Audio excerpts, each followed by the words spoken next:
This is part 2 of the drop stitch braid tutorial on the purl side, making a scarf. So part 1 is going to be linked in the video description below, so take a look at that. This is just finishing up our braids that we have. You can do as many braids as you would like. For this scarf, I just did 4. I dropped the stitches at stitch or needle 1 and 2. 12 and 13, 24 and 25, and 36 and 37. But that's just how I did to make them even, to do 4, but you can do as many braids as you would like. And I am taking 3 bars at a time and doing the slip stitch, but you can do 1 bar at a time up to however many you would like. To make the braid look thicker or smaller, but then just at the end you want to have only 2 loops left on your hook, so pick up 2 bars at the end because you want to put the same amount of stitches back onto your machine. So I use the 48 circular knitting machine, so since I dropped 2 stitches, I want to end with 2 stitches once I've braided it back up to the beginning, which is what this close-up is showing. At the end I will have just put 2 on the crochet hook. So I have 3 here. If you end up where you're going to have 3 left on your crochet hook the stitch before, put on 4 bars, and you're not going to really see that difference having 4 bars in 1 stitch, because you just want to make sure you end up with 2 at the end. So I have 3 here, and then this one worked out evenly that I have 3 here. So just in case you were going to end up with 3 at the end, put on a 4th one right here if you need to. So then you just have 2 bars at the end. And then we're going to put that back onto our knitting needle. And I have this one, I was putting everything over from the left to the right needle. So just to stay consistent with that, just whichever way you're working in the round. On your knitting needle, just always do the same way to transfer each stitch. And then I'm going to move these around, and I'm going to transfer the stitches that we are not going to drop, again from my left to my right needle. So then I end up with the 48th stitch that I have the stitch marker in pink. That's the 48th needle stitch. That one's going to be on my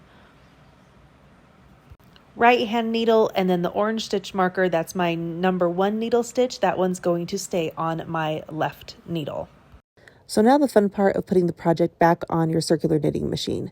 So I just started, I have my stitch marker on the orange one is my 48th needle. So I just started there, and I put the 48th and the 47th needle, and then I started working with needle 1, 2, 3, 4, 5 and adding them on. I don't think it really matters where you start, but just I like to be consistent of putting the same stitches back onto the same needles so our round is consistent and the rows are even. I don't know if it makes a difference, but that's what I was thinking in my head, and so that's why I have those stitches marked. The one thing you want to do, and you'll see here on this 47th needle, I get it kind of stuck and not put on exactly right, and so you're going to see it pop off when I start with my waste yarn. So the tip I have is when you're putting these stitches back on to the machine, now I'm putting on my number 1 stitch, it's marked with pink, and I'm putting that back on my number 1 needle, is you want to make sure the stitch is hooked up and under the needle so the needle pulls it down into the machine. Don't put it on your pegs, and the reason being is you'll see when we start to put on our waste yarn after everything is put back on, we want the needles to come up and push that stitch down onto the pegs, and then it will put on the waste yarn and lock everything into place. If you put everything down on the pegs right now, that needle's going to come up when we start putting on our waste yarn, and it's going to pop off the stitch, and then you'll have to fix the drop stitch. So have it hook underneath the needle.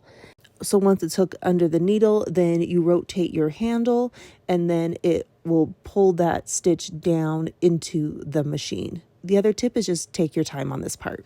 Now, the other thing you're going to notice is I have the knit side on the inside and the purl side is my exterior, and I still have it that way.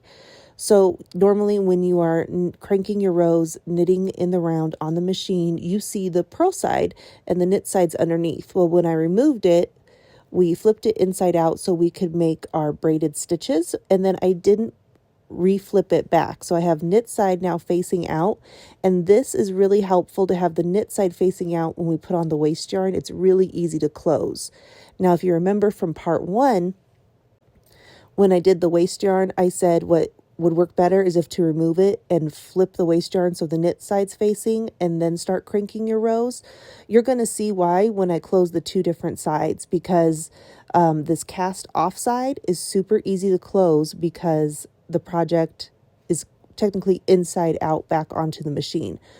But the cast on side is more difficult to close, and you'll see why, and I'll show you what I did. So it's up to you. You can do it exactly how I did it, or you can flip it like I suggested. And again, I'll do a supplementary video after all the parts to show you how that works. Now we're just adding on the waist yarn, and I started my waist yarn on the left side of my 48th needle so it catches the number 1 needle.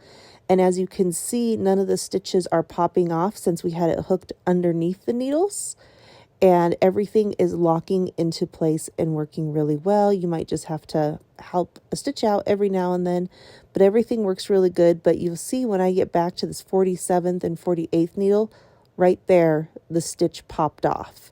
And so it just wasn't hooked down and around and pulled down tightly onto the needle. So when the needle came up, it pushed the stitch up and off. So that's just the one thing you need to be careful of. When you are going around, you want that stitch to be pushed down onto the 2 pegs at this point, and you just might need to help it out with your loom pick. And then once that's done, it hooks your waist yarn, and now everything's locked into place. And I finished cranking the rest of my waist yarn. I did, I think, 5 or 8 rows of the waist yarn. Once that's done, you can just let the yarn run out and then crank it around one more time with no yarn in it. And then when you crank it around the second time, it will just fall off the machine, and we will do part 3 on how to close the ends of our tubes for our scarf. So thank you so much for watching. Please like and follow, and happy crafting.